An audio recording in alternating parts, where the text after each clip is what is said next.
नमस्ते, जय हिंद दोस्तों। दुनिया वाले देख रहे हैं आप। आज दुनिया वाले के इस वीडियो में हम आपको एक ऐसी घटना बताने जा रहे हैं जो विश्व के इतिहास में बहुत महत्वपूर्ण घटना है। परमाणु ऊर्जा संयंत्र, बहुत बड़ी बड़ी बिल्डिंग्स, कंक्रीट की इमारत, तमाम तरह के साइट्स, लंबा फैलाव, इस तरह के स्ट्रक्चर आपको ध्यान में आते हैं जब भी आप न्यूक्लियर फैसिलिटीज की बात करते हैं। लेकिन अब मैं कहूं अगर आपसे कि इसे तो अब ऐसा बना दिया गया है, तैयार कर दिया गया है कि एक विमान में लोड करो, एक जगह से दूसरे जगह लेके चले जाओ। आप कहेंगे कि मजाक हो रहा है क्या? जी नहीं, सच्चाई है, तस्वीरें दिखा रहे हैं। और इसे किया किसने है? अमेरिका ने। पूरी खबर दुनिया वाले में, ये बहुत महत्वपूर्ण खबर, मिलिट्री लिहाज से, जियोपॉलिटिकल लिहाज से बहुत जरूरी खबर है। और हमने सोचा कि आज दुनिया वाले में इसी विषय पर आपसे बात की जाए, आपको जानकारी दी जाए। तो सबसे पहले बताते हैं कि खबर क्या है। खबर यह है कि अमेरिकी ऊर्जा विभाग और रक्षा विभाग ने पहली बार एक छोटे परमाणु रिएक्टर, माइक्रो रिएक्टर को कैलिफोर्निया से उताह तक एक सैन्य कार्गो विमान के जरिए सफलतापूर्वक पहुंचा दिया और दुनिया को अपनी तकनीक शक्ति का परिचय दिया है। इस मिशन का प्राथमिक उद्देश्य यह दिखाना था कि भविष्य में किसी भी सैन्य संघर्ष या नागरिक आपातकाल की स्थिति में क्लीन एनर्जी यानी कि परमाणु ऊर्जा को कितनी तेजी से तैनात किया जा सकता है। यह प्रदर्शन इस बात की भी पुष्टि करता है कि अब परमाणु रिएक्टर केवल विशालकाय कंक्रीट के ढांचों तक सीमित नहीं है, बल्कि उन्हें जरूरत पड़ने पर युद्ध के मैदान, दूर दराज के क्षेत्रों में विमान से भेजा जा सकता है।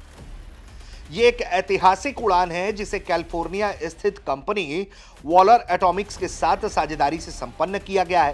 कंपनी के वॉर्ड माइक्रो रिएक्टर को अमेरिकी वायुसेना का विशालकाय C-17 विमान के जरिए हिल एयरफोर्स बे उताह लाया गया। सुरक्षा मानकों को ध्यान में रखते हुए इस परीक्षण उड़ान के दौरान रिएक्टर में परमाणु ईंधन नहीं था। इस मिशन की गंभीरता का अंदाजा इस बात से लगाया जा सकता है कि ऊर्जा सचिव क्रिस राइट और रक्षा अंडर सेक्रेटरी माइकल डफी खुद रिएक्टर के साथ C-17 विमान में मौजूद थे। उन्होंने क्या कुछ कहा है, अब आपको हम ये सुनवा भी देते हैं। Powering next generation warfare will require us to move faster than our adversaries. To build a system that doesn't just equip our warfighters to fight, but equips them to win at extraordinary speed. Today is a monumental step towards building that system. By supporting the industrial base and its capacity to innovate, we accelerate the delivery of resilient power to where it's needed.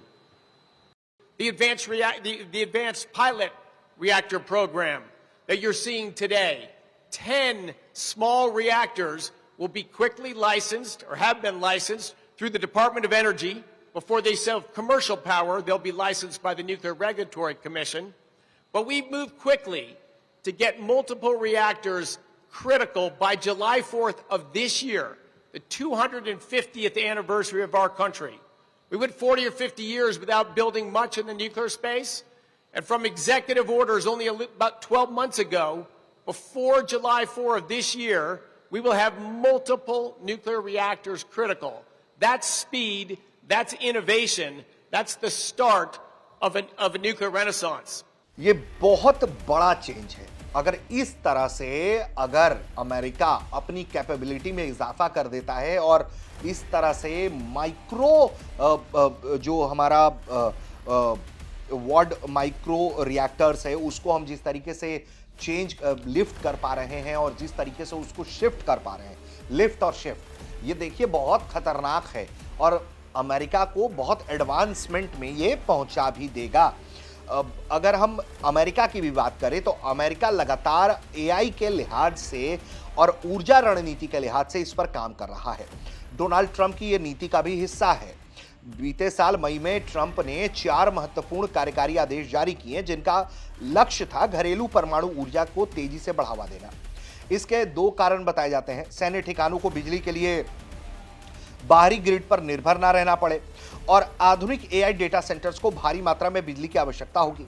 Micro reactors in data centre को बिना किसी रुकावट के carbon मुक्त बिजली प्रदान करने का सबसे प्रभावी समाधान हो सकता है। वार्ड माइक्रो रिएक्टर की जो तकनीकी विशेषताएं हैं वो वॉलर एटॉमिक्स द्वारा विकसित ये रिएक्टर पारंपरिक परमाणु संयंत्रों से बिल्कुल अलग है। पोर्टेबिलिटी बहुत आसान है। इसे इस तरह से डिजाइन किया गया है कि एक मानक शिपिंग कंटेनर में फिट हो जाए, C-17 जैसे विमानों या ट्रकों के जरिए आसानी से ले जाया जा सके। इसे स्थापित करने में बल्कि सालों नहीं लगते बल्कि कुछ ही दिन लगते हैं। यह बिल्कुल फैक्ट्री बिल्ट होता है जिसे सीधे साइट पर ले जाकर चालू किया जा सकता है। यह रिएक्टर बिना किसी इंसानी दखल के लंबे समय तक सुरक्षित रूप से चलने में सक्षम है। इनका उपयोग सैन्य अड्डों, दूर दराज के इलाकों और AI डेटा सेंटर्स को ऊर्जा देने के लिए किया जा सकता है। यह आमतौर पर 1 से 10 मेगावाट बिजली पैदा कर सकते हैं, जो हजारों घरों या फिर एक बड़े सैन्य शिविर के लिए पर्याप्त है। अपने आप में देखिए किस तरह की तकनीक है। अमेरिका दुनिया की सबसे बड़ी परमाणु शक्तियों में से एक है, जिसकी क्षमता 2 श्रेणियों में विभाजित है। एक तो नागरिक ऊर्जा। अमेरिका के पास दुनिया में सबसे अधिक परिचालन वाले परमाणु रिएक्टर्स हैं, जो देश की कुल बिजली का 19% हिस्सा प्रदान करते हैं। Stockholm International Peace Research Institute के मुताबिक अमेरिका के पास लगभग 5044 परमाणु हथियार हैं। अमेरिका अपनी मिसाइलों और पनडुब्बियों को आधुनिक बनाने के लिए अरबों डॉलर खर्च कर रहा है। छोटे टैक्टिकल न्यूक्स की बात करें, छोटे परमाणु बमों की, तो इसकी तुलना जो है वो काफी दिलचस्प हो जाती है, क्योंकि इसमें जो छोटे परमाणु की स्थिति की बात करें तो रूस इसमें आगे है बॉस। अमेरिका अभी पीछे है और इसीलिए वो इस तरह की तकनीक पर काम कर रहा है ताकि वो इसमें लीप ले पाए। रशिया के पास दुनिया का सबसे बड़ा टैक्टिकल परमाणु हथियारों का जखीरा है। ये युद्ध के मैदान में सीमित दायरे में तबाही मचाने के लिए बनाए गए हैं। अमेरिका अभी भी दूसरे स्थान पर है और टैक्टिकल हथियार रूस के मुकाबले लगभग 90% कम है उसके पास। और अमेरिका ने कुछ टैक्टिकल वेपन्स जो हैं अपने न्यूक्लियस के, वो यूरोप में भी तैनात कर रखे हैं। अब अमेरिका जो है अपने W76-2 जैसी कम क्षमता वाली मिसाइलों पर ध्यान दे रहा है।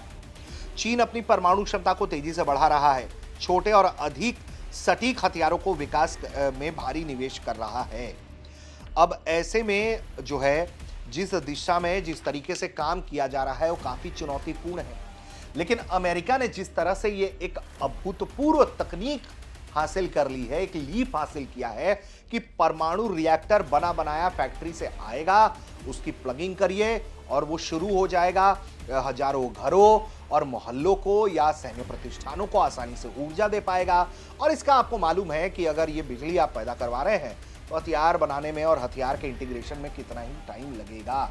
तो एक तरीके से ये जो इनबिल्ट न्यूक जो रिएक्टर्स हैं, माइक्रो रिएक्टर्स, जिनको इनबिल्ट फैक्ट्री में अमेरिका ने बनाकर एक जगह से दूसरी जगह उड़ाकर पहुंचा दिया, ये वाकई में अभूतपूर्व है। और अमेरिका की जो टेक्नोलॉजिकल लीप है, जिसके दम पर वो दुनिया को डिक्टेट करने की कोशिश कर रहा है, उसमें एक अमेरिका को बहुत महत्वपूर्ण छलांग मिला है। एक बड़ा जीत दर्ज किया है अमेरिका ने, और इससे दुनिया के देशों को सबक सीखने की जरूरत है और उसी दिशा में लगातार अपनी शक्ति को बढ़ाने की भी जरूरत है।